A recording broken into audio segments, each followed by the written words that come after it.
Hello everyone, this is Ethio Social Science. Today we talk about active and passive voice. Arra grammarii Ingiliffaa active and passive voice kan ilaallu ta'a jechuudha. Active gara passiveetti haala kamiin jijjiiruu akka dandeenyu akkasumas immoo hiikumti isaa active fi passive garaagarummaa qabamu hin qabu kan jedhu barnoota kanaan kan ilaallu ta'a jechuudha.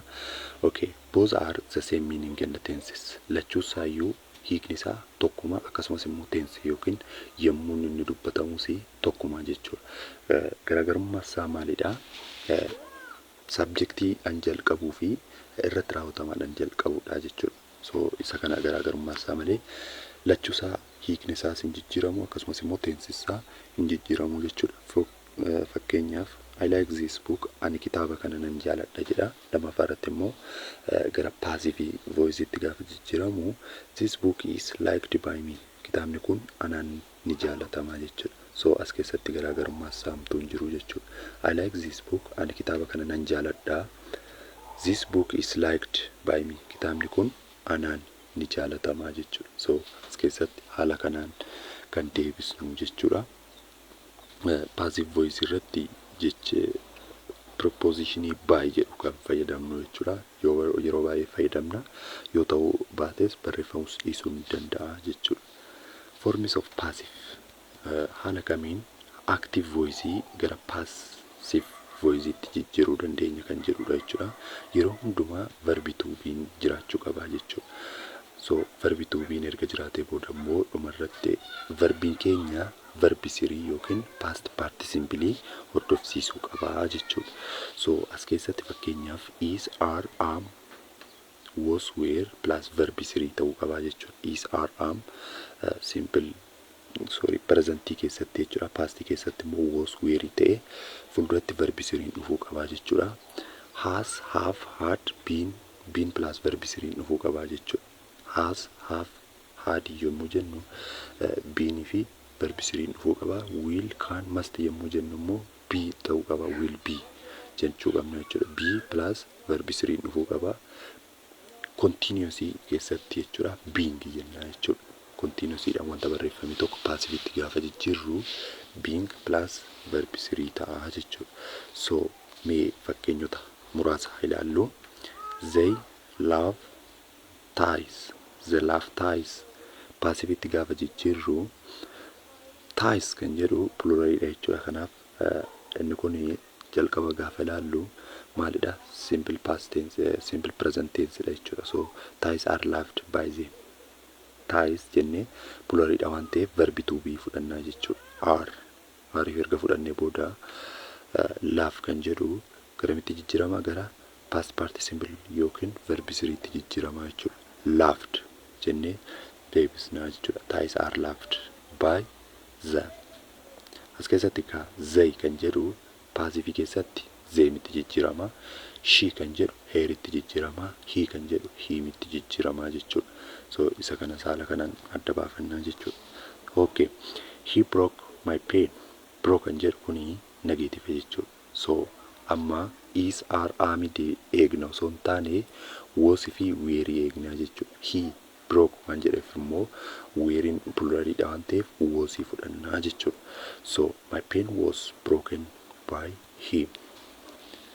Okay. He will never tell a lie. Will dha waan ta'eef immoo be finnaa jechuudha. Willin akkuma jirutti taa'a kan nuti finnu maalidha? Be dha jechuudha. So barnoota kana irra deddeebi'aa dubbisaadha. Akkasitti malee haalli isaa namaan galu jechuudha. He will never tell a lie. A lie will be never told by him.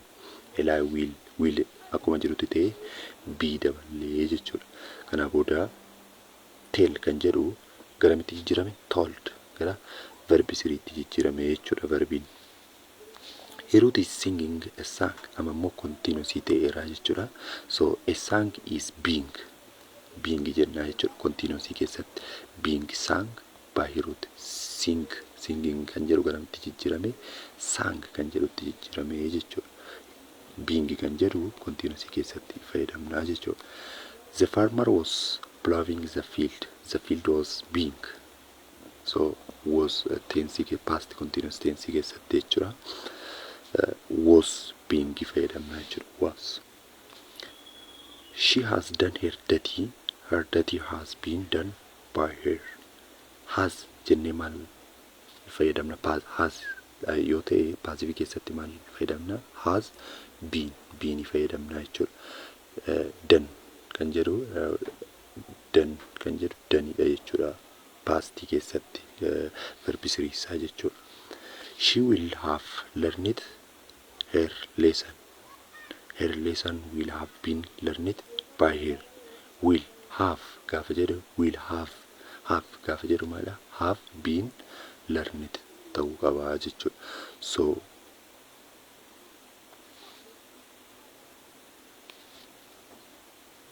okay, gaafilee muraasa asirratti haa ilaallu. Choose the passive voice of the sentences.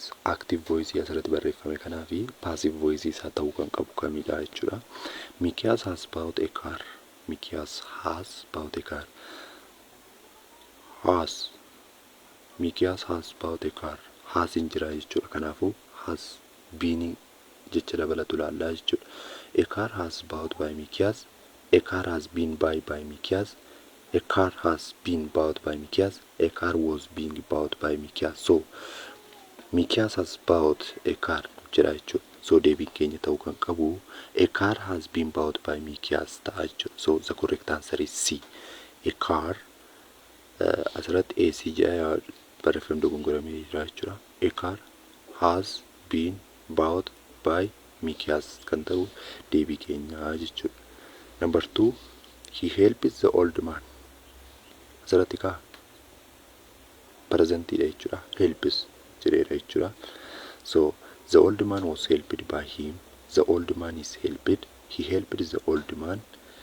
The old man will be helped. So asirratti deebii keenya ta'uu kan qabu the old man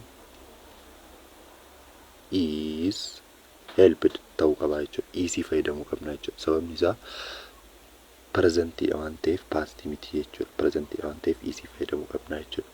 So the correct answer is B. The old man is helped by him jechuu dandeenya jechuudha. Yoo barbaachisaa ta'e jechuudha.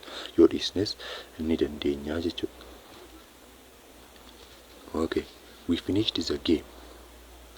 The game we're finished. The game is finished. They has been finished. The game will be finished. So we finished the game. Past jechuudha. So the game we're finished. So the correct answer is A. The game we're finished. Number 4, many people in the world spoke English. Amma as keessatti wanti nu ilaaluu qabnu spoke kan jedhu maalidha? Pastidha jechuudha. So kanaaf pastidhaan deebisuu qabna jechuudha. Okay, English is spoken, English was spoken, English has been spoken, English will be spoken. Many people in the world spoke English. So was fayyadamna jechuudha. English was spoken in the world jechuu dandeenya jechuudha. Fuulduratti barreessine jechuudha. By kan jedhu asirratti amma fayyadamuuf yeroo tokko nu dandeessisu jechuudha. English was spoken in the world jennee by barreessuu yoo dhiisne rakkoon qabu jechuudha. Maaliif uummataan akka dubbatamu beekamaadha waan ta'eef jechuudha. English was spoken in the world jennee fuulduratti barreessuu dandeenya jechuudha. Okay, number 5, mom will buy some food. A, some food will be bought by mom. B, some food will be bought by mom. C, mom will be bought by food. Some food will be by mom. Says the mom will buy some food. Will be bought kan jedhu barbaanna jechuudha. So mom will be bought some foodin jalqaba dhufuu qaba jechuudha. Objectiin keenya jalqaba dhufuu qaba jechuudha. Amma seerra kan jiru mom will be bought by food. Hoo jedhee maamini